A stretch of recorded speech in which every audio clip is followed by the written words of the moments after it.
Hey everyone, welcome back to the channel. Tonight we're diving into something a little different, something designed to help you drift off peacefully while learning about the past. We're exploring the quiet, methodical world of feudal Japan through the eyes of its most overlooked warriors.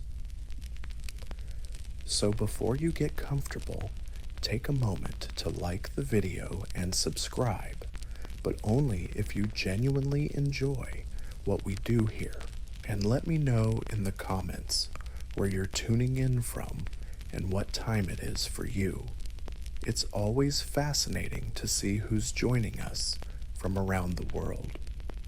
Now, dim the lights, maybe turn on a fan for that soft background hum, and let's ease into tonight's journey together.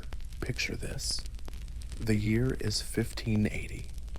The morning mist clings to the rice paddies outside Kyoto, and somewhere in a modest wooden barracks, a man named Kenji stirs awake not to the sound of temple bells or roosters, but to the rhythmic clacking of bamboo against bamboo. Training has already begun without him. His calloused hands reach for a simple hemp tunic, his fingers finding the familiar rough weave in the pre-dawn darkness. This is the story of the Ashigaru, the foot soldiers of feudal Japan. Not the legendary samurai with their gleaming armor and ancestral swords, but the common men who formed the backbone of every army, who carried spears instead of katana, who wore simple cloth instead of elaborate lacquered plates. Tonight, we're going to walk through an entire day in Kenji's life, from the moment he wakes in his shared quarters to the evening when he finally lays his head down on a straw pillow. We'll discover what he ate for breakfast, how he trained, what songs he sang while marching, and the small rituals that kept him sane in a world where death could come as suddenly as a summer storm. But this isn't just about one man or one day. We're going to explore the entire world that surrounded him, the merchants who sold rice balls at roadside stalls, the monks who blessed weapons before battle, the village women who wove the cloth that became his uniform. And here's what makes this story particularly fascinating. While history books focus on the great battles and famous names, the real texture of medieval Japan lived in these quiet moments. In the way Kenji tied his sandals each morning, in the prayers he whispered before handling his spear, in the jokes shared around cooking fires when the officers weren't listening. These weren't just soldiers. They were farmers and craftsmen pulled from their villages during planting season or harvest time, taught to march in formation and thrust with a yari spear, then sent home when the campaign ended to tend their fields and raise their children. The Ashigaru represented something unique in military history. Unlike the professional warrior class of the samurai, these men lived between two worlds. One foot in the rice paddy, one foot on the battlefield. They carried the concerns of ordinary life into extraordinary circumstances. They worried about their families, about the crops left unharvested, about whether their sons would grow up to follow the same path. Yet when the war drum sounded, they formed neat lines, lowered their spears, and advanced into the chaos of medieval combat with a discipline that would have impressed Roman legions. What you're about to hear isn't a tale of glory or conquest. It's something quieter and perhaps more profound.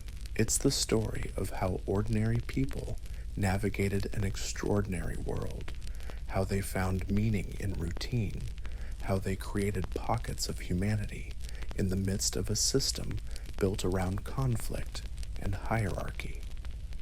We'll follow Kenji through his morning prayers, his weapons practice, his march through mountain passes where cherry blossoms fell like snow on his shoulders. We'll sit with him as he repairs his equipment by firelight, listen to the stories he tells to pass the long hours of guard duty, watch him write letters home in careful brushstrokes on precious paper. But Kenji's story doesn't exist in isolation. Around him moves an entire universe of interconnected lives. The cook who rises before dawn to prepare rice and miso soup for 200 men. The horse handler who knows each animal's temperament and can spot lameness from 50 paces. The messenger who runs between camps, carrying orders that might change the course of battles, his feet bare and his lungs burning as he climbs mountain trails in the moonlight. The seamstress who repairs torn banners and mends split seams in armor, her needle moving by candlelight while the camp sleeps around her. We'll meet the Buddhist monk who travels with the army, not to fight, but to perform the last rites for the dying, to chant sutras that help souls find their way to the next world. His presence is both comfort and reminder.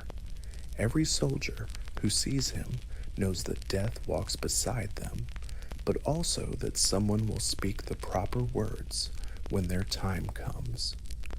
We'll discover the intricate hierarchy that governs every interaction, the precise bows required when addressing officers, the subtle differences in uniform that mark rank and responsibility, and perhaps most importantly, we'll explore the mental landscape of these men. How do you prepare your mind for battle when you've spent your life growing rice? How do you reconcile Buddhist teachings about compassion with the necessity of killing? How do you maintain your humanity when the world around you seems designed to strip it away? These weren't philosophical questions debated in universities.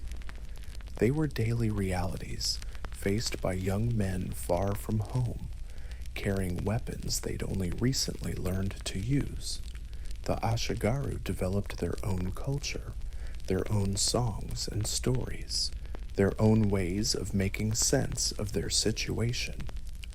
They created rituals around the mundane tasks of military life, the proper way to clean a spear blade, the order in which equipment should be arranged for inspection, the specific prayers to offer before crossing a river or entering a forest where enemy scouts might be waiting.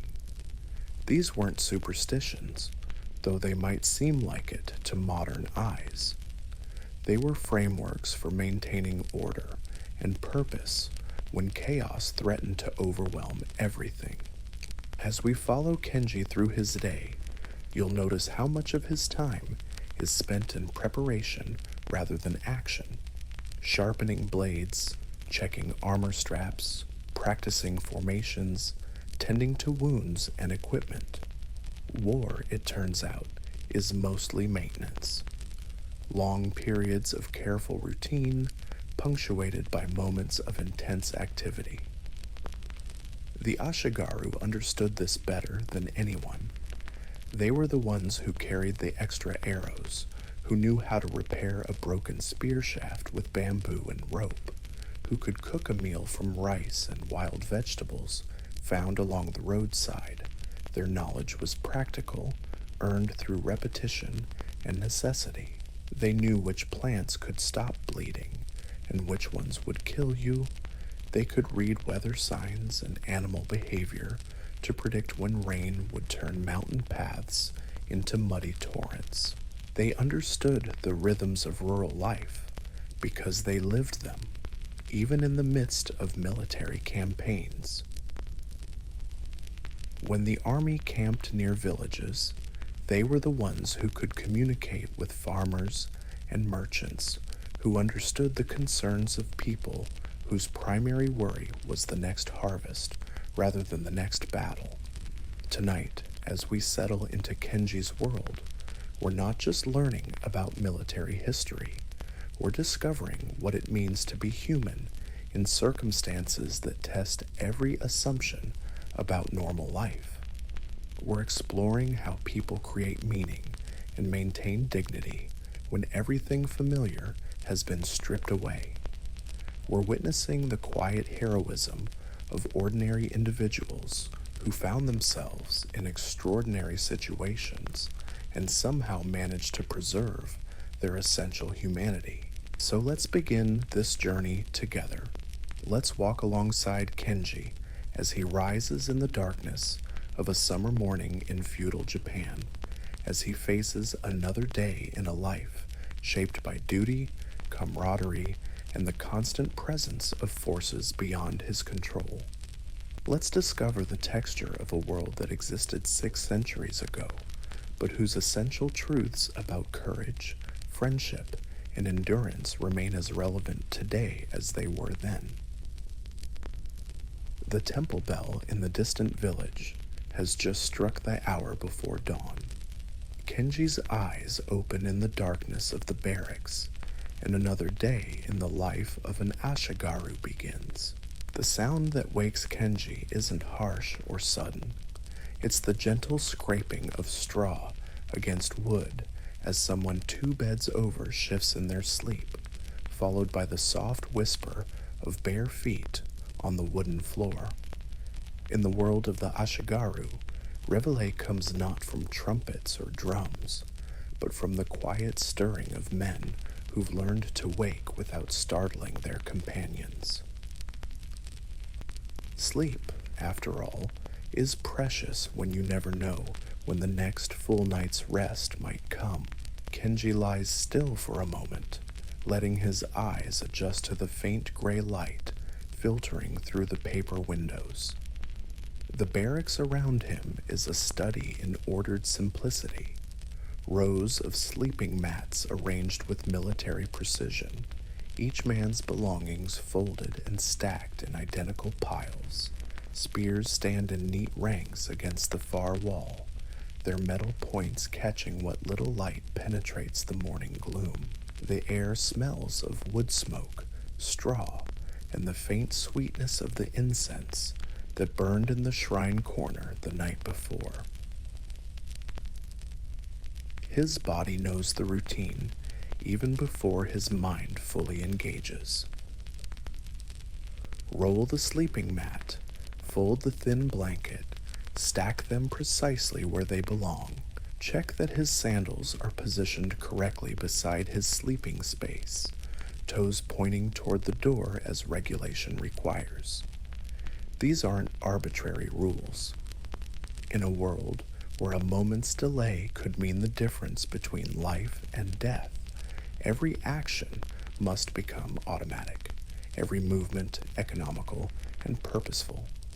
The other men are stirring now, a gradual awakening that ripples through the barracks like wind through a wheat field. No one speaks above a whisper. Dawn prayers will come later, but for now, there's something almost sacred about this quiet emergence from sleep. Kenji runs his hands through his hair, working out the tangles with his fingers, then reaches for the small wooden comb that's one of his few personal possessions.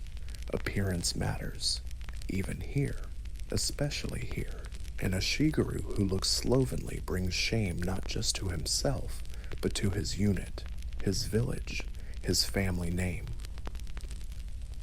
The morning ritual of dressing is as choreographed as a temple dance. First the white cotton undergarment, soft from many washings, tied with practiced efficiency, then the hemp tunic, dyed the deep brown that marks his unit's colors. The fabric is rough against his skin, but it's honest cloth woven to last rather than to impress. Over this goes the simple armor, if today calls for it. Not the elaborate lamellar plates of a samurai, but practical protection. A chest piece of hardened leather, arm guards that won't interfere with spear work, a helmet that's more bowl than ornament. But today is a training day, so the armor remains stacked beside his sleeping mat. Instead, Kenji ties his cotton leggings, winds the cloth strips around his calves with the precise technique that prevents chafing during long marches.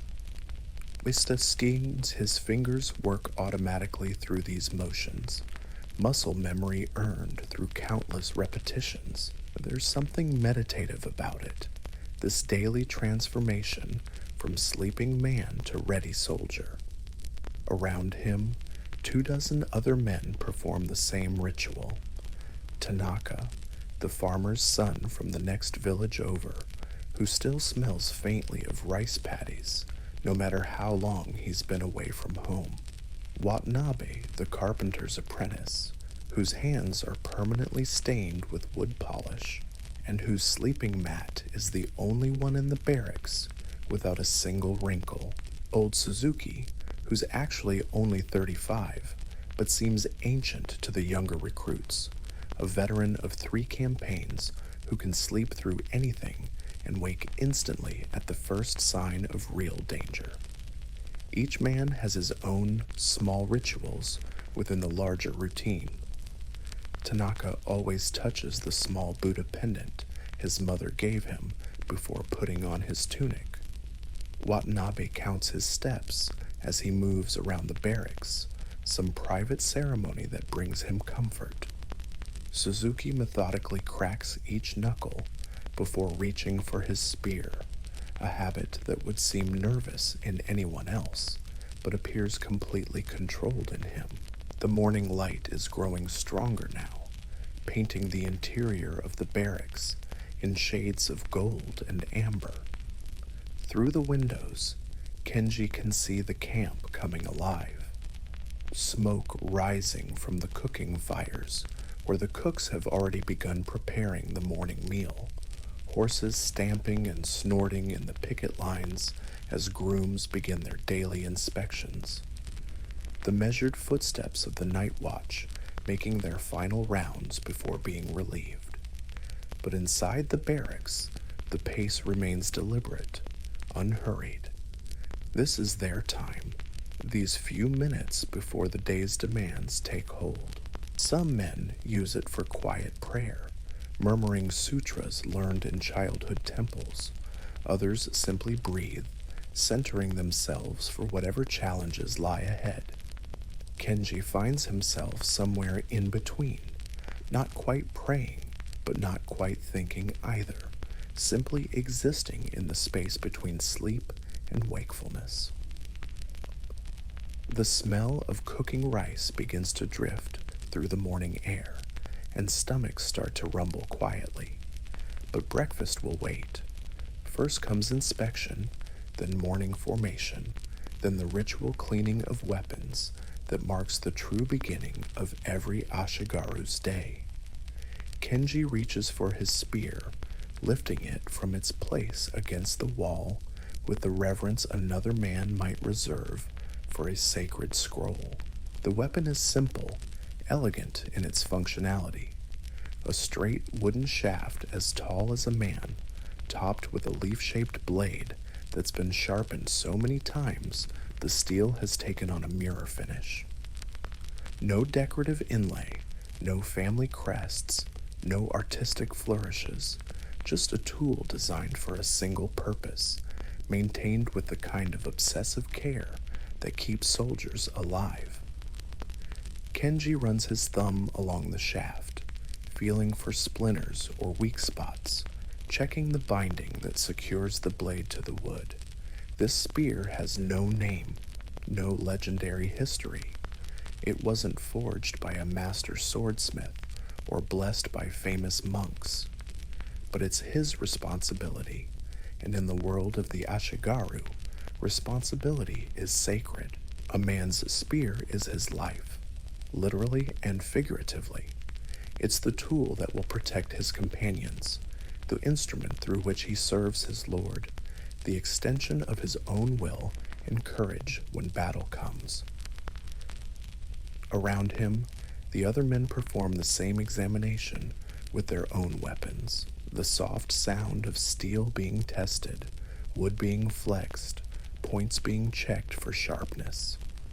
It's a morning symphony that's played out in military camps across Japan, in barracks and bivouacs from the northern mountains to the southern islands.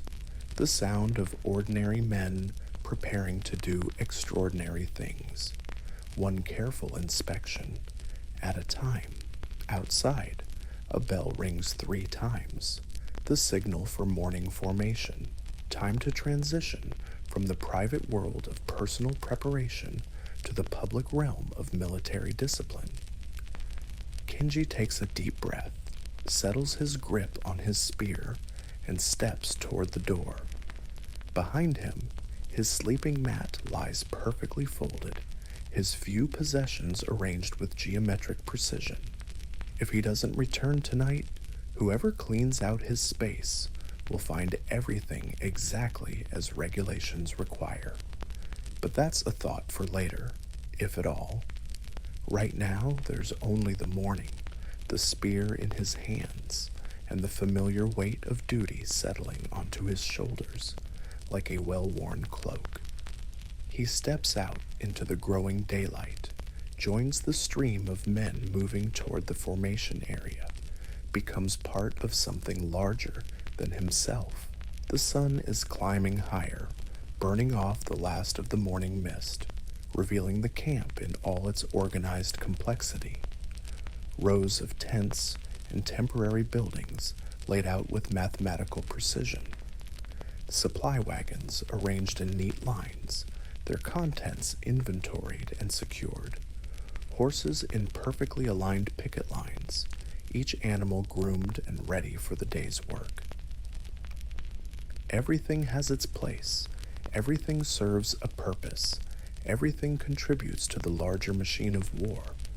And at the heart of it all, the Ashigaru form their ranks. Not the magnificent spectacle of mounted samurai in full armor, but something perhaps more impressive in its own way. Ordinary men standing in perfect formation, spears held at identical angles, faces composed and ready. They are the foundation upon which everything else rests, the steady rhythm that keeps the entire system functioning. Kenji finds his place in the formation, feels the subtle shift as the ranks align themselves with unconscious precision. To his left stands Tanaka, to his right, Watanabe. Behind them, Suzuki anchors the second rank with his veteran's calm. They don't need to look at each other or speak. The formation itself provides all the communication necessary. They are individuals who have become something more through discipline and shared purpose. The morning inspection begins, officers moving down the ranks with practiced eyes, noting everything, missing nothing, uniform properly arranged, weapon clean and sharp, bearing alert and respectful. These aren't arbitrary standards. In battle, a loose strap can mean a fallen comrade. A dull blade can mean defeat. Poor discipline can mean disaster. The Ashigaru understand this in their bones, accept it as naturally as breathing. The inspection passes without incident, each man's equipment meeting the exacting standards that have been drilled into them through months of repetition.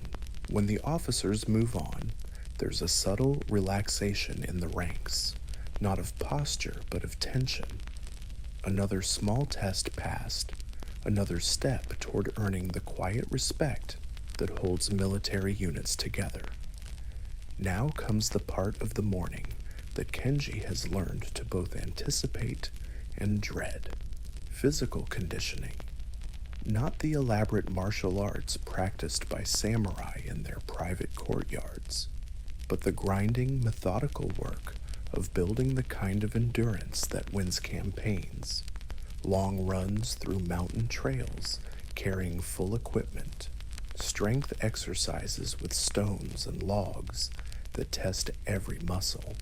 Formation drills that continue until every man can execute complex maneuvers without conscious thought. The training ground stretches out before them, a flat expanse of earth worn smooth by countless footsteps, marked with wooden posts and rope barriers that define different exercise areas. Other units are already at work, their movements creating patterns of organized chaos across the field. The sound of wooden practice weapons clacking together mingles with shouted commands and the rhythmic breathing of men pushing their bodies to their limits. Kenji's unit begins with stretching, each movement prescribed and practiced until it becomes second nature. Touch the toes, rotate the shoulders, flex the spine, simple actions, but performed with the same attention to detail that governs every other aspect of Ashigaru life. A pulled muscle during battle isn't just personal misfortune, it's a gap in the formation that enemies can exploit.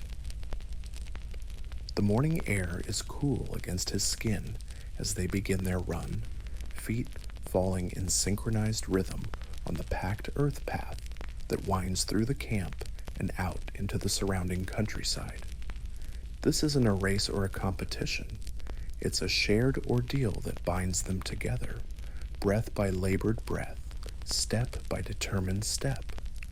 Some men are naturally faster, others struggle with the pace, but they adjust to match the group's rhythm because individual excellence means nothing if it breaks unit cohesion. The path leads them past rice fields, where farmers are already at work, bent figures moving through the flooded paddies with the patient persistence that characterizes agricultural life. A few look up as the soldiers pass, faces showing neither hostility nor particular interest. War and farming exist in the same world, each necessary, each demanding its own kind of courage. The Ashigaru understand this because most of them have spent more time behind a plow than behind a spear. As they run, Kenji's mind finds the rhythm that makes long distances bearable, not thinking about the destination or the discomfort, but settling into the immediate present, the feeling of his sandals against the earth, the sound of breathing all around him, the way morning shadows shift as the sun climbs higher. There's something almost meditative about group running when it's done properly, a shared trance that carries individual consciousness along with collective movement. They pass a small shrine tucked among pine trees, its red torii gate marking sacred space in the secular landscape. Several men touch their foreheads briefly as they pass, a gesture of respect that doesn't break stride or disturb the group's rhythm. The gods, after all, are always watching, and a moment's acknowledgement costs nothing while potentially earning favor that might prove crucial in the uncertain days ahead. The return journey brings them back through different terrain, past a small village where children pause in their morning chores to watch the soldiers pass. Some wave shyly, others stare with the frank curiosity of youth. Kenji remembers being that age, wondering what it would be like to march with spear and armor, imagining glory and adventure. The reality is both more mundane and more profound than childhood fantasies could encompass. Back at the training ground, they transition immediately to weapons work. No rest, no pause to catch their breath. The body must learn to function effectively even when tired, even when every instinct says to stop and recover. Officers demonstrate techniques with the patient repetition of men who understand that muscle memory can mean the difference between life and death when conscious thought becomes impossible. The spear work begins with basic stances, positions that have been refined over generations of warfare. Feet planted shoulder-width apart, knees slightly bent, weight balanced and ready to shift in any direction. the weapon held firmly but not rigidly, hands positioned to maximize leverage and control. Every detail matters, because in combat, small errors compound rapidly into fatal mistakes. They practice thrusts, the fundamental attack that makes spear formations so devastating. Not wild, desperate jabs, but controlled movements that extend the full reach of the weapon while maintaining balance and recovery position. The motion begins in the legs, travels through the core, and expresses itself through arms and hands that guide rather than force the spear's movement. Power comes from the entire body working in coordination, not from arm strength alone.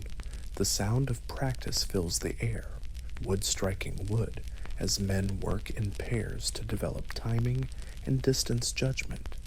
Kenji faces Watanabe, each taking turns as attacker and defender, learning to read the subtle telegraphs that announce an opponent's intentions. A shift in foot position, a tightening of grip, the way eyes focus or fail to focus. Combat, they're learning, is as much about observation as action. Between exercises, instructors share hard-won wisdom earned in actual battles. How to maintain formation when men are falling around you. The importance of watching your spear point, never letting it drop or waver because enemies will notice and exploit any sign of weakness. The way to breathe during combat, steady and controlled rather than the panicked gasping that steals strength and clarity. They practice formation changes, the complex choreography that allows a unit to respond to changing battlefield conditions.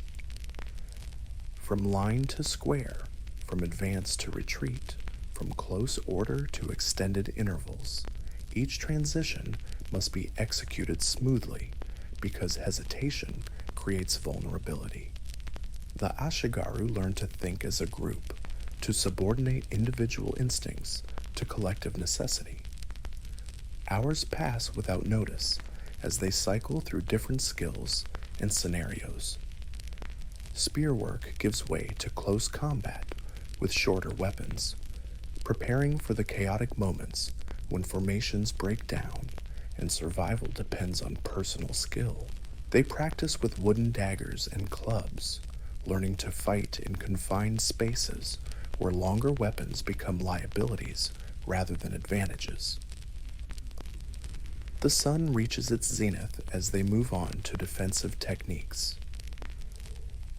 How to use shields effectively, not just to block attacks, but to create openings for counterstrikes.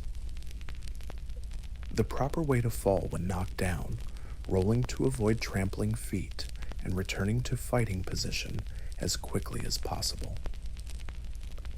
How to assist wounded comrades without breaking formation or exposing themselves to unnecessary risk. Throughout all of this, the officers maintain constant observation and correction, not harsh criticism, but the patient guidance of men who understand that every soldier's survival depends on the competence of his companions. Standards are high because the consequences of failure are permanent. There's no shame in struggling with a technique, but there's no excuse for not trying to improve. As the morning training session winds toward its conclusion, they gather for formation drills, the large-scale maneuvers that turn individual soldiers into military units. Companies wheel and turn across the training ground, spears moving in synchronized patterns that create moving walls of steel points. It's beautiful in its own way, this transformation of human beings into geometric precision, but the beauty serves a deadly purpose. Kenji finds himself unswept up in the larger rhythm, his individual identity subsumed into something greater. He's no longer just a farmer's son from a mountain village, but part of an organism that thinks and moves as one. The sensation is both exhilarating and slightly terrifying, this surrender of personal will to collective purpose. Yet it's also strangely comforting to know that others share the burden of decision and responsibility. The final exercise is a mock battle between different companies, a chance to test everything they've learned in a controlled but realistic environment. Wooden weapons replace steel, but the intensity is real. Men advance and retreat across the field, formations clashing and reforming, officers shouting commands that must be heard and obeyed despite the chaos of simulated combat. Kenji feels his heart racing as his unit advances toward the opposing formation, spear leveled, feet moving in the rhythm drilled into them. Through countless repetitions, the enemy line wavers, holds, then gives ground in good order. No shame in tactical withdrawal when it serves the larger strategy. The Ashigaru are learning that courage sometimes means retreat, that wisdom lies in choosing when and where to make a stand. The exercise ends with both sides bloodied but unbroken, men nursing bruises from wooden weapons that still hurt despite their blunted edges. There's satisfaction in the exhaustion, the knowledge that they've pushed themselves and emerged stronger. Officers move among the troops, pointing out successful techniques and areas for improvement, their voices carrying the respect that competent soldiers earn through demonstrated effort. As they form up for the march back to barracks, Kenji glances around at his companions, sweat-stained and tired, uniforms rumpled and dusty. They look nothing like the heroic warriors of popular imagination. But there's something solid about them, a quiet competence that speaks of men who've learned to rely on each other and themselves. They may not be samurai, but there's something equally valuable, professionals who understand their craft. The walk back to camp passes in companionable silence, men too tired for conversation, but comfortable in each other's presence. The morning's training has served its purpose, not just building physical skills, but reinforcing the bonds that hold military units together. They've shared difficulty and emerged intact, earned small victories, and learned from minor defeats. The camp spreads out before them as they crest the final hill, smoke rising from cooking fires where the midday meal is already in preparation. The sight brings a collective quickening of pace, not quite breaking military bearing, but expressing the universal soldier's enthusiasm for regular meals. Food, after all, is fuel for everything else they do, and the morning's exertions have left them all with the particular hunger that comes from honest physical work. But first, there are weapons to clean and store properly, equipment to inspect and repair where necessary. The Ashigaru's day is structured around these moments of maintenance, the quiet work that keeps armies functioning between the dramatic moments that capture historical attention.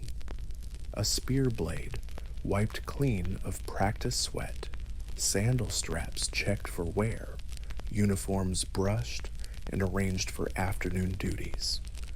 These aren't glamorous tasks, but they're performed with the same careful attention given to combat training, because in the end, war is won by the side that maintains its equipment better, feeds its troops more reliably, and attends to the thousand small details that determine whether armies advance or dissolve into hungry, demoralized mobs. As Kenji settles his spear back into its designated place against the barracks wall, he notices the small things that mark the difference between morning and midday. The way dust motes dance in shafts of sunlight that have grown stronger and more direct. The subtle shift in the camp's rhythm as morning activities give way to afternoon routines, the gradual warming of the air that makes their hemp tunics cling slightly to skin still damp with honest sweat. The call for midday meal comes not as a bell or drum, but as the appearance of men carrying wooden bowls and chopsticks toward the cooking area. No formal announcement is needed when hunger and routine align so perfectly. Kenji joins the stream of soldiers, moving with purposeful but unhurried steps toward the long wooden tables set up in the shade of canvas awnings. The cooks have been at work since before dawn, and the results of their labor steam invitingly in large iron pots suspended over carefully tended fires. Rice, of course, the foundation of every meal, cooked to the precise consistency that provides maximum nutrition and satisfaction. But today, there's also miso soup, enriched with seaweed and small cubes of tofu, pickled vegetables that add sharp contrast to the meal's earthier flavors, and small portions of dried fish that represent a rare treat in the Ashigaru's simple diet. The serving process follows military protocol even here. Men approach in order of seniority, not as a mark of privilege, but as a recognition of experience and responsibility. Veterans like Suzuki go first, not because they deserve larger portions, but because their presence sets the tone for the entire meal. Their calm efficiency, their respectful interaction with the cooks, their careful attention to taking only what they need, all serve as examples for younger soldiers still learning the unwritten codes that govern communal life. Kenji receives his portion with a bow of thanks to the cook, a middle-aged man whose hands bear the permanent stains and small scars of his profession. This cook was once an Ashigaru himself, wounded in some forgotten skirmish, and reassigned to duties that better suited his healing leg. There's honor in feeding one's comrades, honor in ensuring that the basic needs of survival are met with competence and care. The eating area buzzes with quiet conversation, men sharing news from letters received from home, discussing the morning's training, speculating about future deployments with the careful neutrality of soldiers who understand that orders come from above and speculation rarely changes anything. The tone is relaxed, but never careless. Even at meals, they remain aware of their surroundings, their responsibilities, their place in the larger structure of military life. Kenji finds himself seated beside Tanaka, whose perpetual homesickness for his village's rice paddies has become a source of gentle humor among the unit. Today, however, Tanaka seems unusually thoughtful, picking at his food with less than his usual enthusiasm. When pressed, he admits to worrying about his younger brother, barely 16 and likely to be called for service when the next recruitment cycle begins. It's a common concern among the Ashigaru, this weight of knowing that military service runs in families not by choice, but by circumstance. Sons follow fathers into the ranks because few other options exist for young men from farming communities. The system perpetuates itself through necessity rather than tradition, creating generations of reluctant warriors who serve because service is expected, not because glory calls to them. Watanabe contributes his own perspective, speaking of his master carpenter's promise to hold his apprenticeship position open until his military obligation ends. There's comfort in knowing that civilian life waits on the other side of service, that the skills learned in childhood workshops and rice fields remain valuable beyond the temporary demands of war. The Ashigaru carry their original identities with them, like hidden treasures, never fully subsumed by their military roles.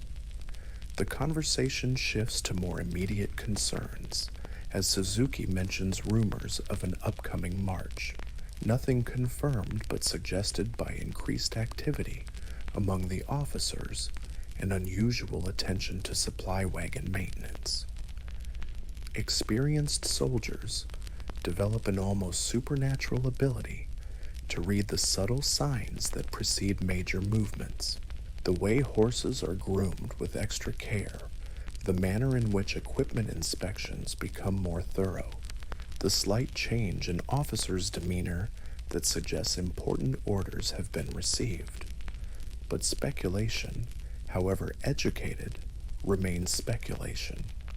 The Ashigaru have learned to prepare for everything while expecting nothing specific. Their strength lies not in knowing what comes next, but in being ready for whatever does come. Flexibility within structure, adaptability within discipline. These are the paradoxes that define their existence. As the meal progresses, the conversation naturally fragments into smaller groups, men discussing personal matters with closer companions or simply eating in comfortable silence. The pace remains unhurried because rushing through meals serves no purpose and violates the subtle customs that make communal dining pleasant rather than merely functional. Food deserves attention and respect, especially when it may be the last hot meal for days if marching orders do arrive. Kenji savors each bite, not because the food is particularly elaborate, but because the act of eating mindfully has become part of his personal routine. The slightly salty taste of miso soup, the clean flavor of well-cooked rice, the sharp bite of pickled radish that clears the palate between mouthfuls. These simple pleasures anchor him in the present moment, provide stability in a life defined by uncertainty and change. The meal concludes with the same orderly efficiency that marked its beginning. Bowls and chopsticks cleaned and stacked, tables wiped down by rotating details, cooking fires banked to maintain steady heat for the next meal. Nothing wasted, nothing left undone, every task completed with the thoroughness that military life demands, and that becomes second nature through repetition. But the afternoon's activities don't begin immediately. Instead, there's a brief interlude, perhaps an hour, when men can pursue personal activities within the constraints of camp routine. Some write letters home, their brushstrokes careful and deliberate, as they compose messages that must carry months of news and emotion in a few precious lines. Others repair personal equipment, mending tears in clothing or resharpening tools with the patient attention that extends their useful life. Kenji chooses to visit the camp's small shrine, a modest structure tucked between supply tents and horse lines, easy to overlook but visited regularly by men seeking moments of spiritual connection. The shrine holds no great treasures, just a simple wooden statue of a protective deity, some offerings of rice and sakis left by previous visitors, and the quiet atmosphere that sacred spaces create even in the most secular environments. He kneels before the shrine and offers a brief prayer, not for victory in battle or glory in service, but for the simpler blessings that sustain daily life. Health for his family, good weather for the harvest, wisdom for his officers, strength for his comrades. The words come easily, worn smooth by repetition, but no less sincere for their familiarity. Faith, for the Ashigaru, isn't about dramatic revelations or mystical experiences. It's about maintaining connection to something larger than immediate circumstances. Other men come and go during his prayer, each following personal rituals that blend Buddhist teachings with local customs and individual needs. There's no prescribed way to approach the divine, no mandatory ceremonies or required offerings. Spirituality among the Ashigaru remains personal and practical, a source of comfort rather than an additional burden of obligation. The afternoon training session begins with weapons maintenance, conducted as formal instruction rather than personal routine. Officers demonstrate proper care techniques, while men work on their own equipment, turning necessary maintenance into educational opportunity. A spear blade isn't just cleaned, it's inspected for microscopic nicks that could weaken the steel. Wooden shafts aren't simply wiped down, they're examined for stress fractures that might cause failure at critical moments. This attention to detail extends beyond weapons to every piece of military equipment. Sandals checked for worn spots that could cause blisters during long marches. Uniform fabric inspected for tears that might worsen under stress. Even small personal items like combs and writing brushes receive careful attention because losing any possession, however minor, represents waste that military life cannot afford. The instruction includes lessons in field expedient repairs, techniques for maintaining equipment when proper tools and materials aren't available, how to straighten a bent spear point using stones and careful leverage, methods for waterproofing leather using available plant materials, ways to repair torn fabric without needles or thread, using techniques passed down through generations of soldiers who learned to make do with whatever they could find.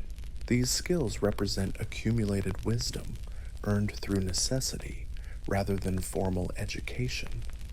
The Ashigaru learn from each other, knowledge flowing horizontally through the ranks rather than descending from authorities who may never have faced the practical challenges of campaign life.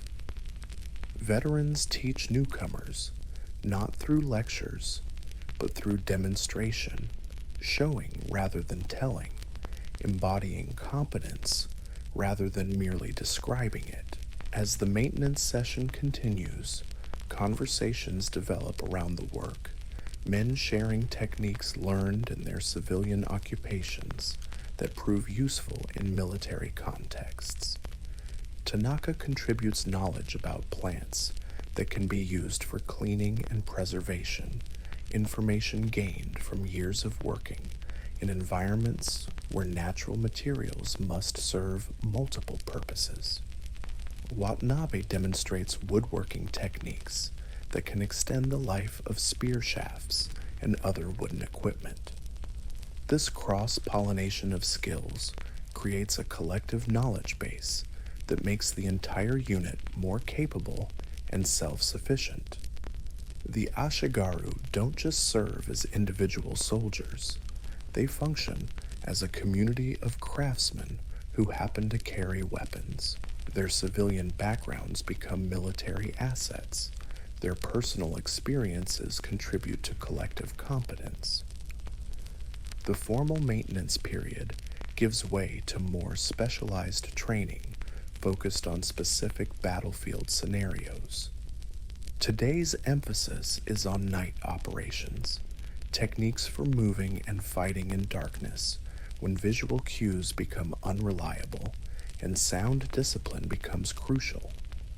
The training begins with simple exercises in moving silently, each man learning to control his footsteps, his breathing, even the subtle sounds made by equipment rubbing against clothing. Night fighting requires different skills than daylight combat, different mental approaches to problems of navigation and coordination. Formations must be maintained through touch and whispered signals rather than visual reference. Individual soldiers must develop heightened awareness of their immediate surroundings while remaining connected to the larger unit's movement and intentions. They practice moving through simulated terrain, navigating obstacles by feel rather than sight, learning to trust senses other than vision when darkness makes normal perception impossible. The exercises are conducted in broad daylight, but with eyes closed or covered, forcing reliance on hearing, touch, and spatial memory. It's disorienting at first, this deliberate sensory deprivation, but gradually men begin to develop confidence in their ability to function effectively, even when circumstances limit their perception. The training includes lessons in battlefield communication under conditions where normal voice commands become impossible, hand signals that can be felt rather than seen, foot taps that convey information through direct contact, even techniques for using small stones or sticks to create coded sounds that carry meaning to trained listeners while remaining meaningless to enemies. These communication methods require practice and coordination, the development of shared understanding that allows complex information to pass between individuals without betraying the unit's position or intentions.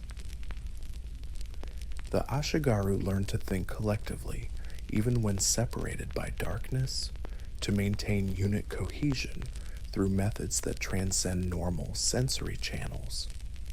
As afternoon shadows begin to lengthen, the training shifts to more conventional daylight tactics, but informed by the principles learned during night operations. The importance of sound discipline carries over into all military activities. The value of heightened situational awareness becomes relevant in any combat environment. The techniques for maintaining formation without constant visual contact prove useful whenever smoke, dust, or terrain features limit normal perception. The afternoon's final exercise combines elements from throughout the day's training, creating scenarios that test multiple skills simultaneously. Men must maintain weapons while moving through difficult terrain, execute formation changes while carrying wounded comrades, communicate effectively while under simulated enemy observation. These complex challenges prepare them for the reality that battlefield conditions rarely allow the luxury of focusing on single tasks. Kenji finds himself tested in ways that pure weapons training doesn't address. Physical skills must be applied under mental pressure. Individual competence must serve collective needs. Personal courage must express itself through disciplined action rather than dramatic gestures. The challenges are designed to reveal weaknesses before they become fatal flaws, to build confidence through demonstrated capability rather than empty reassurance. As the training session concludes, there's a sense of accomplishment that comes not from dramatic success, but from steady improvement.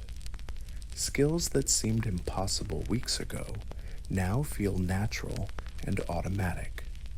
Techniques that once required conscious effort have become integrated into muscle memory and intuitive response patterns. The Ashigaru are becoming something more than they were, not through transformation, but through gradual refinement of existing capabilities.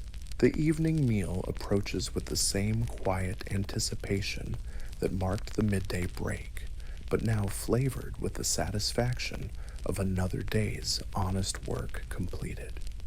Bodies are tired but not exhausted. Minds are engaged but not overwhelmed.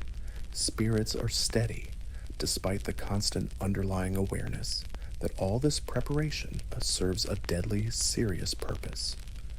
The sun hangs lower in the western sky, painting the camp in shades of gold and amber that soften the harsh functionality of military architecture.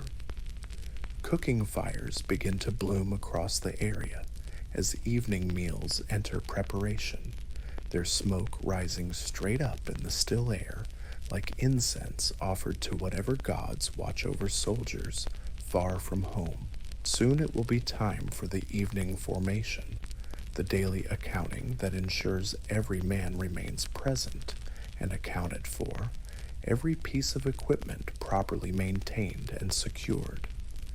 But for now, there's this brief interlude between afternoon training and evening duties, a moment when the Ashigaru can simply exist as men rather than soldiers, can remember who they were before military service claimed them, and who they hope to become when their obligations end. Kenji stands with his companions in the growing dusk, watching the familiar routine of camp life continue around them. Tomorrow will bring new challenges, new lessons, new tests of courage and competence. But tonight, they are together, well-fed and properly equipped, prepared for whatever comes next through shared effort and mutual dependence. The temple bell in the distant village rings the evening hour, its bronze voice carrying across rice fields and through mountain passes, connecting the military world to the civilian communities that sustain it. The sound reminds every listening soldier that beyond the camp's boundaries, normal life continues its ancient rhythms, waiting patiently for their return. The evening formation assembles with the same quiet precision that has marked every other gathering throughout the day.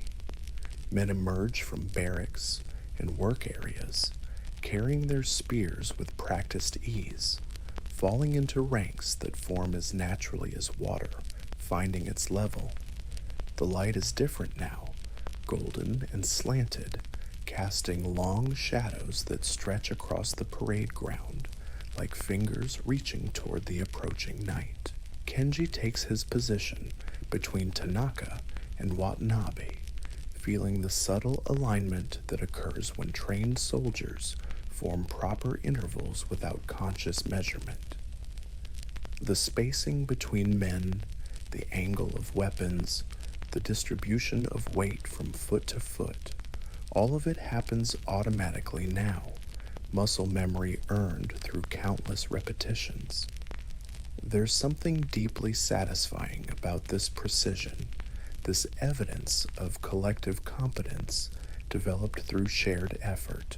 The evening roll call proceeds with military efficiency, each name called and answered, each piece of equipment accounted for, each man's presence confirmed and recorded.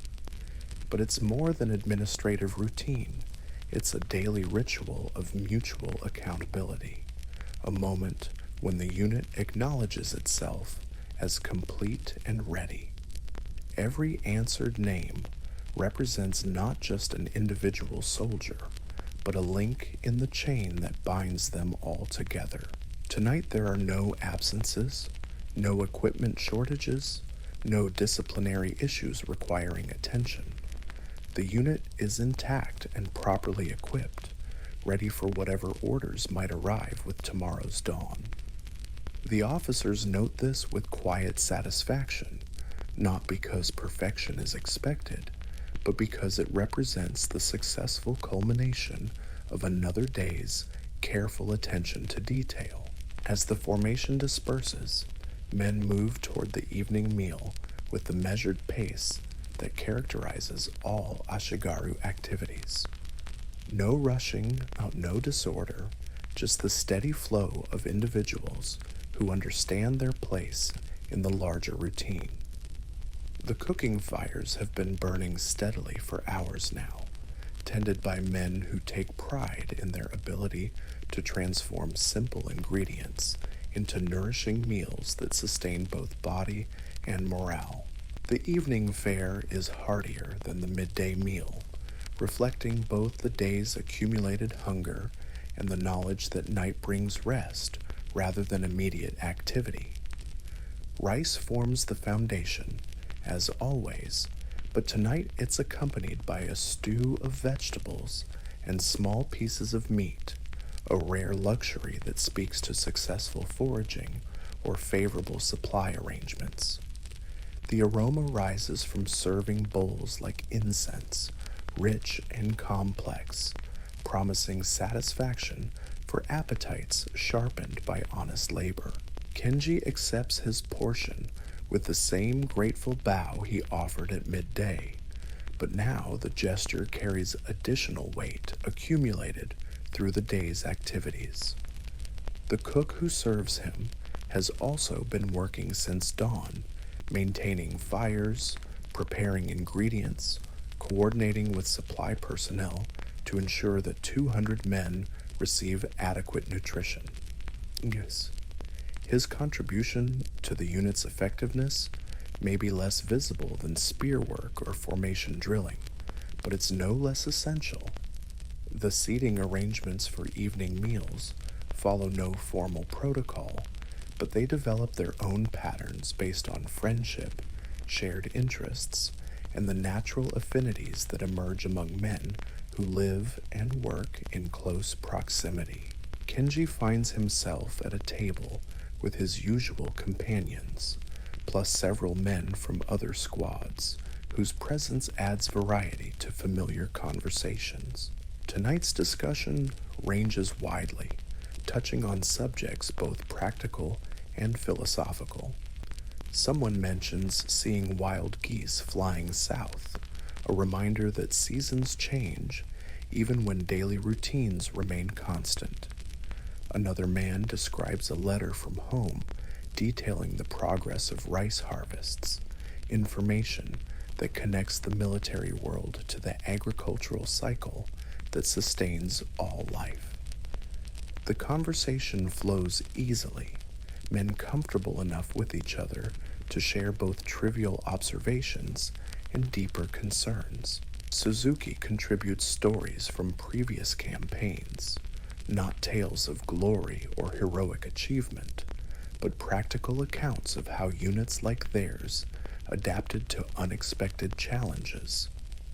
His narratives carry lessons disguised as entertainment, wisdom earned through experience, and shared without condescension. The younger soldiers will listen with respectful attention, understanding that they're receiving education that no formal training can provide. The meal progresses with the same unhurried pace that characterizes all communal activities among the Ashigaru. Food is eaten mindfully, conversations develop naturally, and the simple pleasure of shared sustenance creates bonds that strengthen unit cohesion. These evening meals serve purposes beyond nutrition, creating space for the informal relationships that make formal discipline both effective and bearable. As bowls are emptied and cleaned, the conversation gradually shifts toward more personal topics. Tanaka mentions a dream about his village's autumn festival, describing temple dances and ceremonial foods with the detailed precision of someone preserving precious memories. Watanabe shares news from his master carpenter, whose workshop continues to thrive despite losing apprentice labor to military service. These fragments of civilian life circulate through the group like treasured relics, reminders of identities that exist beyond military duty. The meal's conclusion brings the same orderly cleanup that follows every communal activity, but now performed under the gentle pressure of approaching darkness. Cooking fires are banked rather than extinguished, maintaining coals that will be needed for tomorrow's dawn preparations. Equipment is cleaned and stored with extra care because nighttime makes everything more difficult to locate and organize. But the day's activities aren't finished yet. Evening brings its own schedule of duties and opportunities, activities that take advantage of darkness while accommodating the need for rest and recovery. Some men volunteer for guard duty, understanding that camp security requires constant vigilance, regardless of how peaceful the surrounding countryside appears. Others use the evening hours for personal maintenance, repairing equipment or writing letters by flickering lamplight. Kenji chooses to spend time at the camp's small library, a collection of books and scrolls maintained by the unit's educated members for communal use. The selection is practical rather than literary, focusing on texts that provide useful information for military life. Medical manuals that describe treatment for common injuries and illnesses. Geographic guides that detail terrain features and seasonal weather patterns for various regions. Historical accounts of previous campaigns that offer insights into tactical problems and solutions. The reading area is illuminated by oil lamps that cast steady light across wooden tables where men sit in quiet concentration. The atmosphere resembles a monastery scriptorium more than a military facility, scholarly and contemplative, dedicated to the peaceful pursuit of knowledge. Here, the Ashigaru transform from warriors into students, seeking understanding that will make them more effective in their primary role. Tonight, Kenji selects a text on herbal medicine, knowledge that could prove invaluable during campaigns when formal medical support becomes unavailable. The writing is dense and technical, requiring careful attention to detail and frequent reference to accompanying illustrations. But the information is practical and potentially life-saving, worth whatever effort its mastery requires. Around him, other men pursue their own educational interests. Watanabe studies engineering texts that describe bridge construction and fortification design, skills that complement his carpentry background. Tanaka reads agricultural manuals that might help him improve his family's farming techniques when military service ends. Even entertainment reading serves educational purposes. Historical novels that provide insights into strategy and human behavior under stress. The evening study session continues for several hours, men working individually but in companionable silence, sharing the quiet satisfaction that comes from voluntary learning. Occasionally, someone asks a question about unfamiliar terminology or requests clarification of complex concepts, creating brief discussions that benefit everyone within hearing range. Knowledge shared becomes knowledge multiplied. Individual learning contributes to collective competence. As the night deepens, men gradually drift away from the reading area toward their sleeping quarters, understanding that tomorrow will bring new demands on their attention and an energy. But the evening's study time represents more than preparation for future challenges. It's an assertion of intellectual dignity, a refusal to allow military service to reduce them to mere instruments of violence. The Ashigaru remain thinking beings who choose to expand their understanding even within the constraints of institutional life. The walk back to the barracks passes through a camp transformed by darkness. Familiar structures become mysterious shapes outlined against star-filled sky. Guard posts, marked by small lanterns, create pools of warm light in the surrounding blackness. The sounds of evening settle into their nightly rhythm. Distant conversations from other barracks, the soft sounds of horses shifting in their picket lines, the regular footsteps of sentries making their appointed rounds. Inside the barracks, The preparation for sleep follows the same careful routine that marked the morning's awakening.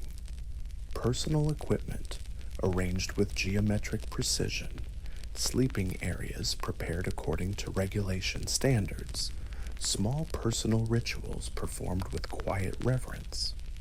But now the activities carry additional weight, the accumulated fatigue of a full day's honest work, the satisfaction of duties properly completed. Some men use the final minutes before sleep for private prayer, whispered words of gratitude for the day's safety, and requests for protection through the night's vulnerability. Others simply lie quietly, processing the day's experiences, allowing their minds to settle into the calm that precedes restful sleep. The barracks gradually grows quiet as individual consciousness yields to collective rest.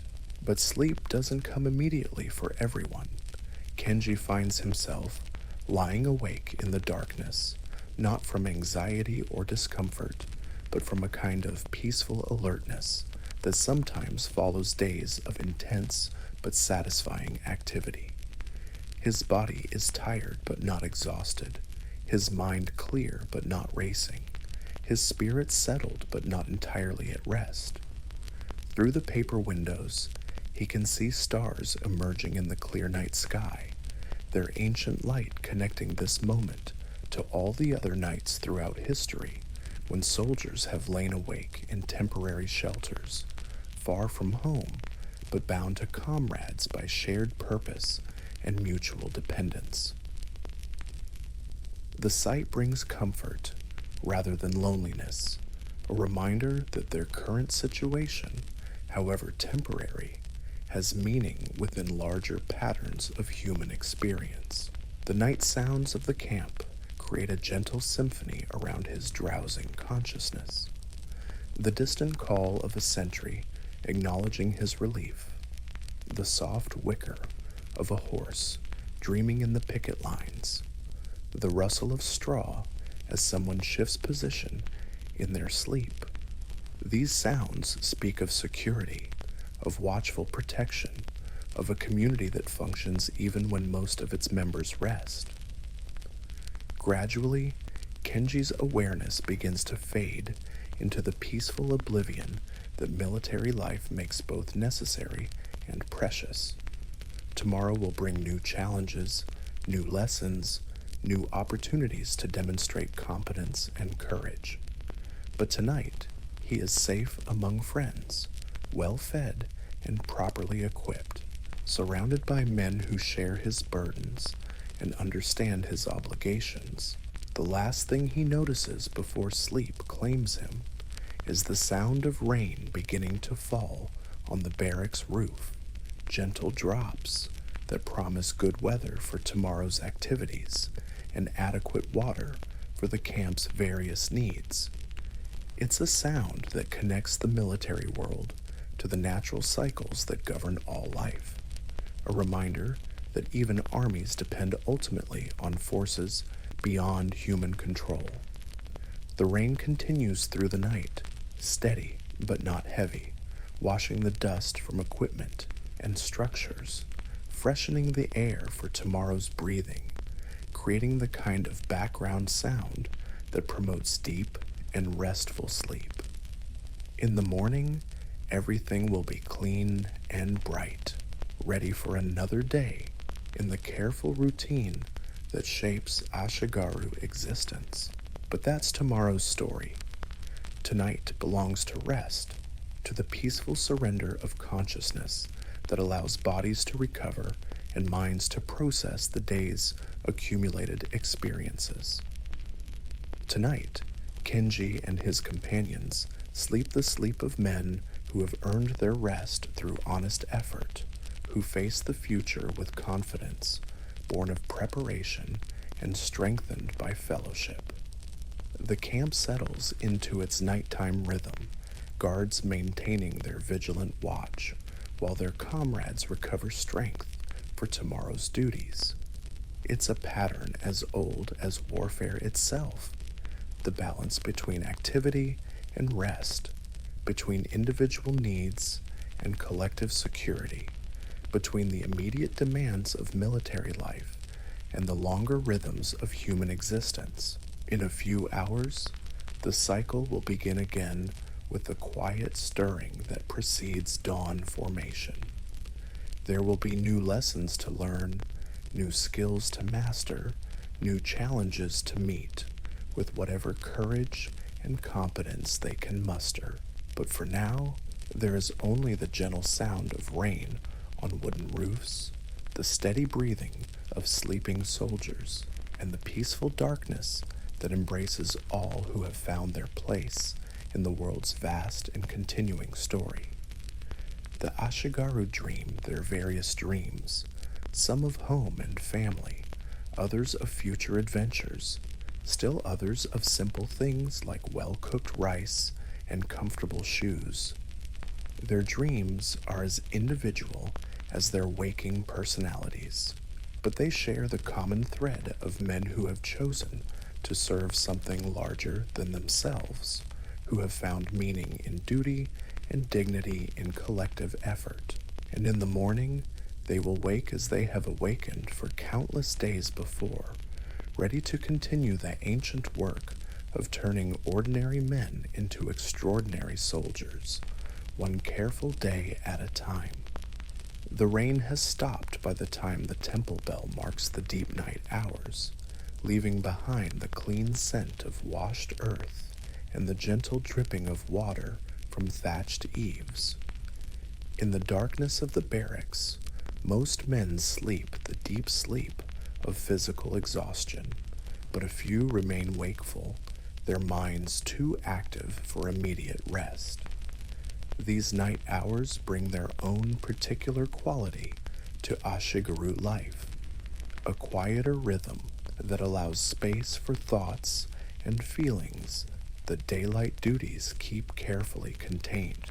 Kenji lies listening to the subtle sounds that mark a military camp at rest. The measured footsteps of guards making their rounds, boots squelching softly in the mud left by evening rain. The occasional snort from the horse lines where animals dream their own mysterious dreams.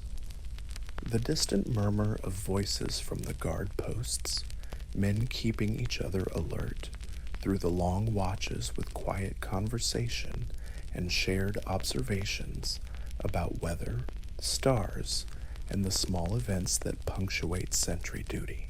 These sounds create a landscape of security, evidence that protection continues even when individual vigilance relaxes into sleep. The Ashigaru understand this arrangement instinctively, the way responsibility shifts from personal alertness to collective watchfulness when darkness makes individual observation less reliable. Trust becomes essential when you can't verify safety through your own senses, when you must depend on others to maintain the awareness that keeps everyone breathing until dawn. But tonight something feels different, though Kenji can't immediately identify what has changed. Perhaps it's the quality of the guards' voices, carrying a subtle tension that wasn't present earlier. Or maybe it's the way horses stamp and shift in their picket lines, displaying the restlessness that animals sometimes show when they sense things humans miss. Nothing dramatic or alarming, just the kind of small variations that experienced soldiers learn to notice and file away for later consideration. He rises quietly from his sleeping mat, moving with the careful precision that prevents disturbing his companions. The wooden floor is cool against his bare feet, still damp from humidity carried by the evening rain. Through the paper windows, he can see that clouds have cleared enough to reveal patches of star-filled sky, but the moon remains hidden behind lingering overcast that makes the night darker than usual. Outside, the camp shows the subdued activity of nighttime routine, Lanterns mark guard posts with small pools of yellow light that seem to float in the surrounding darkness. Somewhere a horse whickers softly, answered by the gentle voice of a groom checking on his charges. The cooking fires have been banked to glowing coals that will be ready for morning meal preparation, their faint warmth creating barely visible heat shimmer in the cool air. Kenji makes his way toward the latrine area, following paths worn smooth by countless feet, navigating more by memory and touch than sight. The night air carries scents washed clean by rain, but enriched by the earthy smells of wet wood, damp straw, and the green growing things that surround even military installations. It's remarkably peaceful, this temporary suspension of daytime urgency, this brief interval when time seems to move more slowly. At the designated area, he encounters Suzuki, who nods acknowledgement without surprise. Veterans develop the ability to wake when their bodies require it, regardless of external schedules, and they often find themselves sharing the quiet hours with other men whose sleep follows similar patterns. There's no need for conversation, just the comfortable recognition that passes between soldiers who understand each other's rhythms and needs. The return journey takes them past the guard posts, where sentries acknowledge their passage with subtle gestures that avoid compromising night vision or alerting potential observers to the camp's internal activities. These guards are wide awake and professionally alert, but they also radiate the calm confidence of men who know their business and trust their training. Their presence transforms what could be vulnerable darkness into protective concealment. Back in the barracks, Kenji settles onto his sleeping mat with renewed appreciation for its simple comfort. The straw-filled mattress that seemed merely adequate during daylight now feels luxurious compared to the wet ground outside. His thin blanket, woven from honest hemp, provides exactly the warmth needed for the night's temperature. Simple pleasures become precious when experienced against the backdrop of potential hardship. But sleep still doesn't come immediately. Instead, his mind drifts through the day's experiences, processing lessons learned and skills practiced, filing away observations that might prove useful in future circumstances. This mental review isn't conscious analysis so much as natural integration. The way bodies digest food or healing tissue knits itself back together. Training becomes permanent when it moves from deliberate effort to unconscious competence. He thinks about the spear work, the way his hands have learned to find the proper grip without conscious attention, the way his feet now automatically assume the correct stance when the weapon comes into his hands. These aren't dramatic transformations, just the gradual accumulation of small improvements that eventually add up to genuine skill. The Ashigaru way of learning mirrors the Ashigaru way of living, steady progress through consistent effort rather than sudden leaps toward excellence. The formation drills replay themselves in his memory, but now he notices details that escaped his attention during actual performance. The way Watanabe's timing improved throughout the session, small adjustments in rhythm that brought him into better synchronization with the unit's movement. The subtle corrections that Suzuki made without apparent effort, veterans' instincts that maintained formation integrity, even when younger soldiers struggled with complex maneuvers. These observations accumulate into understanding that goes beyond technical knowledge. The Ashigaru succeed not through individual brilliance, but through collective competence built one small lesson at a time. Every man's improvement contributes to everyone's effectiveness, creating a web of mutual dependence that makes the whole stronger than the sum of its parts. This isn't philosophy learned from books, it's truth discovered through shared experience. His thoughts turned to the evening's study session, the medical text he'd been reading by lamplight. The information seemed abstract at the time, just words and diagrams describing treatments for injuries he'd never seen.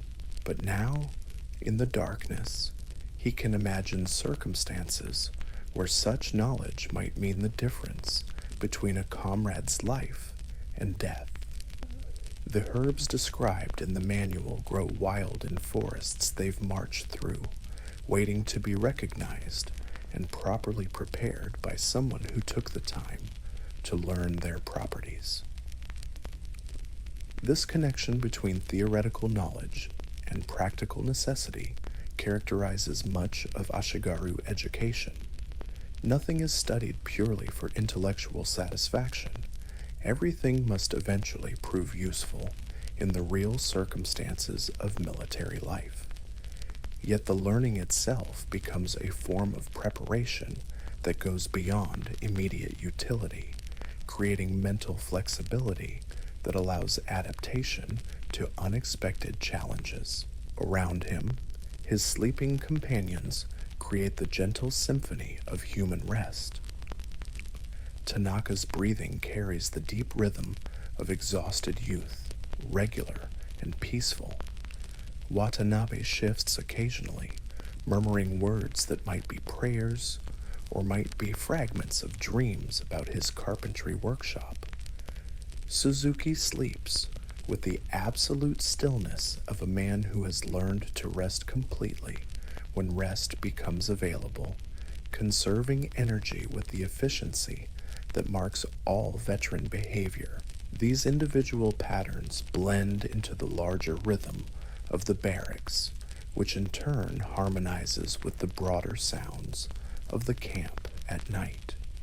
It's like listening to a complex musical composition where each instrument contributes its own voice to an overall harmony that emerges from conscious coordination rather than accidental coincidence. The Ashigaru create community even in sleep, their collective rest serving the same unifying function as their daytime activities.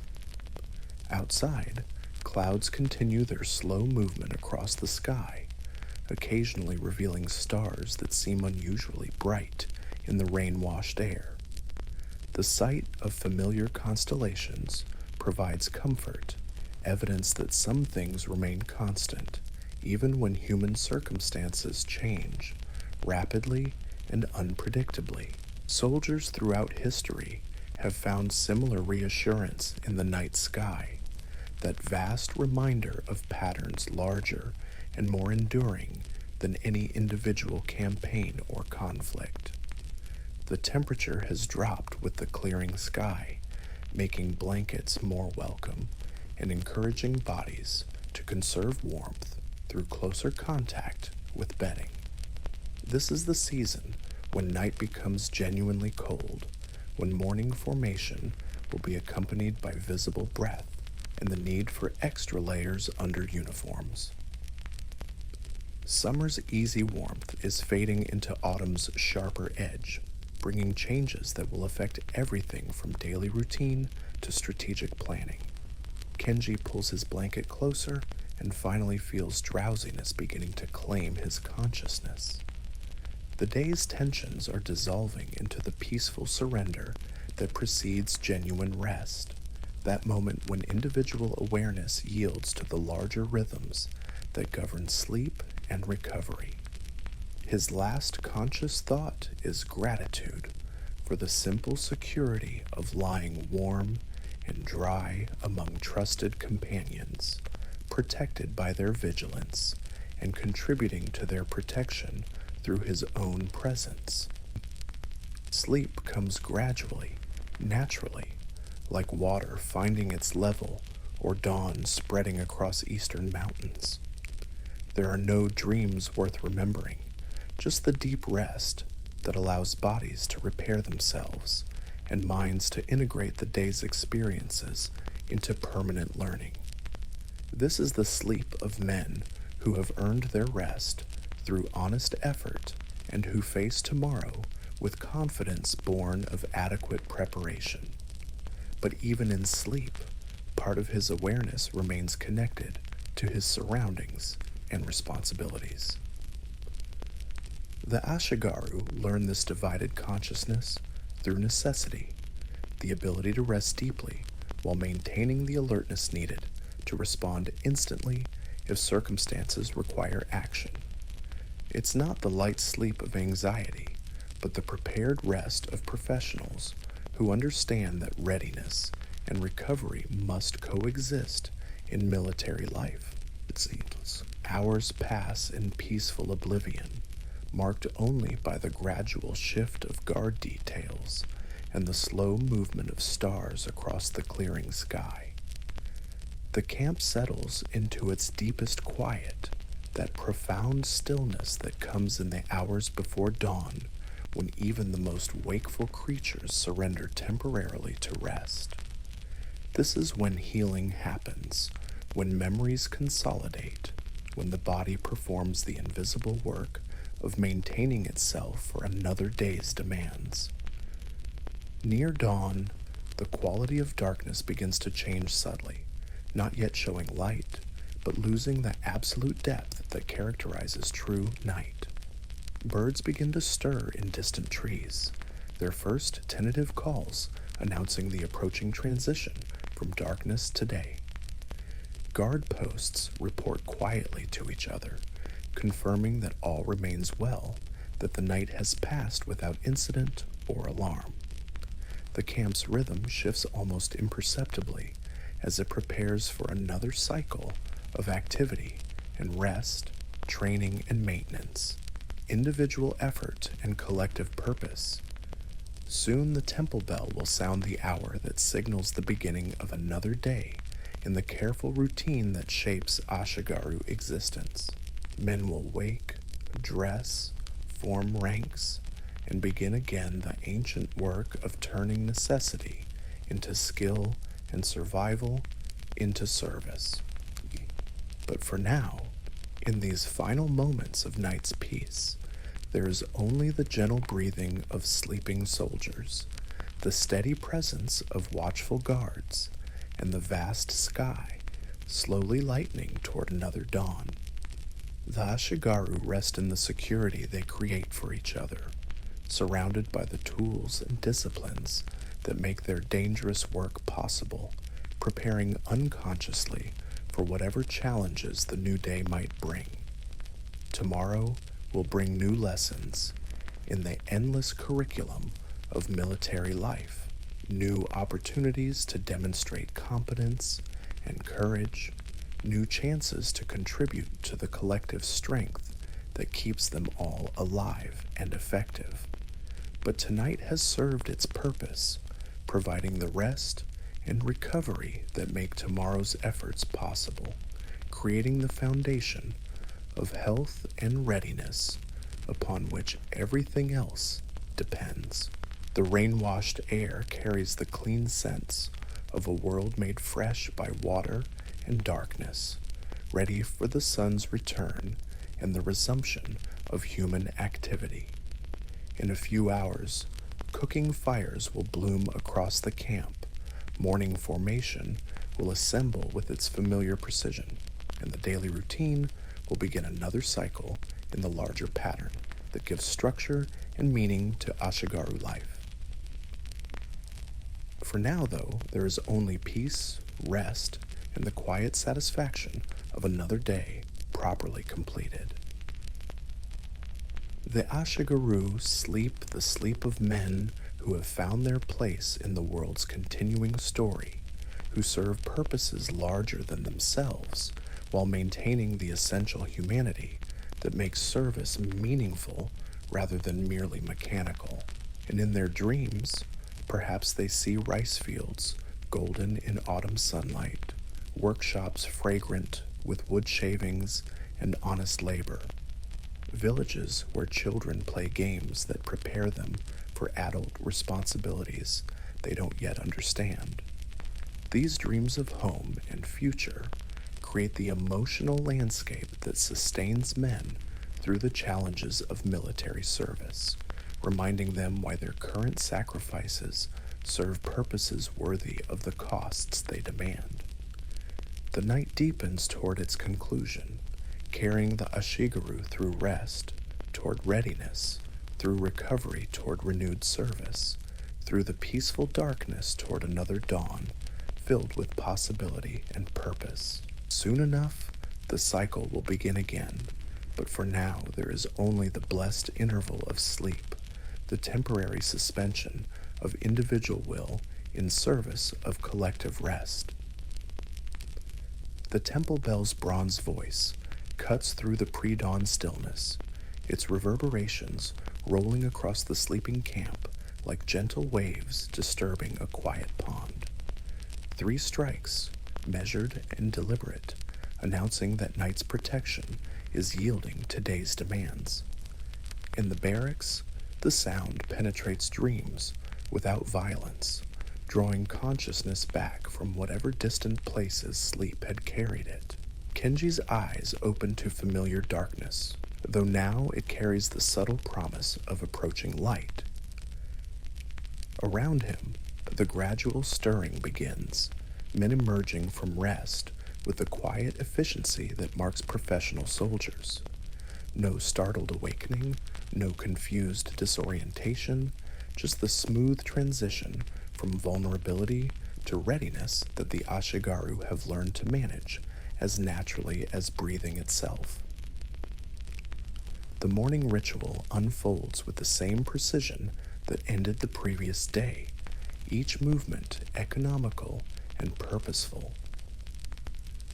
Sleeping mats rolled with geometric exactness, personal belongings arranged according to regulations that serve practical rather than arbitrary purposes. In the close quarters of military life, disorder becomes dangerous, while routine creates the predictability that allows men to function effectively even when fatigue or stress compromises their judgment. But today feels different somehow, charged with an energy that wasn't present yesterday. Perhaps it's the quality of light filtering through the paper windows, clearer and more direct after last night's rain washed dust from the air. Or maybe it's something more subtle, a change in the camp's rhythm that experienced soldiers detect through senses trained by months of shared routine. As Kenji dresses, he notices details that might have escaped his attention on ordinary mornings. The way Suzuki checks his equipment with extra thoroughness, fingers lingering on straps and buckles as if memorizing their condition. The unusual care that Tanaka takes in arranging his few personal possessions, touching each item with something approaching reverence. These aren't dramatic gestures, just small variations in familiar patterns that suggest something significant approaching. The morning formation assembles under a sky that promises clear weather, stars fading into pale blue that hints at sunshine and warmth later in the day. Perfect conditions for training, for marching, for whatever activities the officers have planned. The air carries the clean freshness that follows rain, mixed with the familiar sense of cooking fires and the subtle tension that marks moments of transition. During roll call, Kenji notices officers conferring quietly among themselves, their voices carrying the controlled urgency that suggests important decisions being made or significant orders being processed. Nothing alarming, but enough to confirm that today will bring changes to their routine. The Ashigaru have learned to read these signs, to prepare mentally for whatever adjustments military necessity might require. After formation, instead of proceeding directly to morning meal, the unit receives orders to assemble in full campaign equipment. Not the practice gear used for training, but the real weapons and armor reserved for serious business. The announcement creates a ripple of controlled excitement through the ranks, men understanding that their months of preparation are about to be tested in circumstances beyond the training ground. The equipment inspection that follows carries extra weight now, officers examining every piece with the attention to detail that lives depend upon. Spears tested for straightness and strength, armor straps checked for wear, personal gear evaluated for completeness and condition. Standards that seem demanding during routine inspections now reveal themselves as minimum requirements for survival. Kenji feels the familiar weight of his armor settling onto his shoulders, but today the sensation carries new meaning. These aren't practice sessions or ceremonial displays, but the real tools of his trade prepared for actual use. The leather chest piece that once felt cumbersome now seems like trusted protection. The helmet that used to give him headaches fits comfortably over hair tied in the prescribed military knot. His spear feels different too, more substantial somehow, as if the weapon itself understands the transition from training implement to battlefield tool. The wooden shaft warm in his hands, worn smooth by countless hours of practice, balanced perfectly for the techniques he's spent months learning. And the steel point catches morning light with a brightness that seems almost eager, ready to fulfill the purpose for which it was forged. Around him, other men undergo the same transformation, from students into practitioners, their familiar faces taking on the composed expressions that mark soldiers preparing for serious work. Conversations become more focused, movements more economical, attention more concentrated on immediate necessities rather than distant concerns. The morning meal arrives with news that resolves the day's building tension. Orders have arrived during the night, carried by messengers who rode through darkness to deliver instructions that will reshape their immediate future. The unit will march within the hour, destination unspecified, but purpose clear. Their training period has ended, and their real service begins. The food tastes different when eaten under such circumstances, more precious because uncertainty makes every meal potentially significant. Rice and soup, consumed with the attention that comes from knowing this might be the last hot food for days or weeks. Conversations remain subdued, men processing the implications of transition from preparation to action.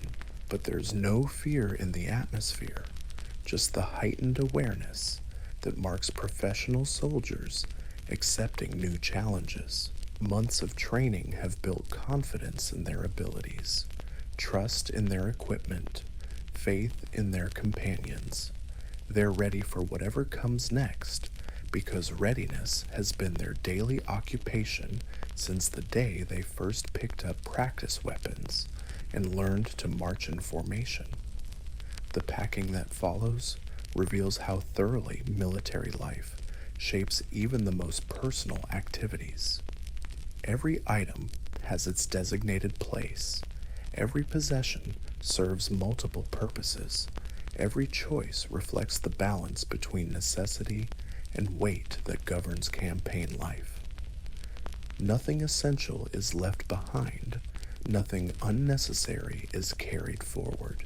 Kenji's pack contains his life reduced to absolute fundamentals. Spare clothing chosen for durability rather than comfort. Eating utensils that serve as tools when needed.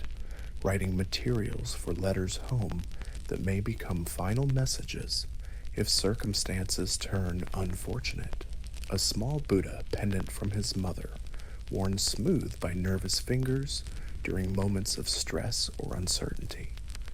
The medical supplies he studied by lamplight just days ago now occupy a pouch on his belt, transformed from theoretical knowledge into practical tools that might save lives when formal medical support becomes unavailable.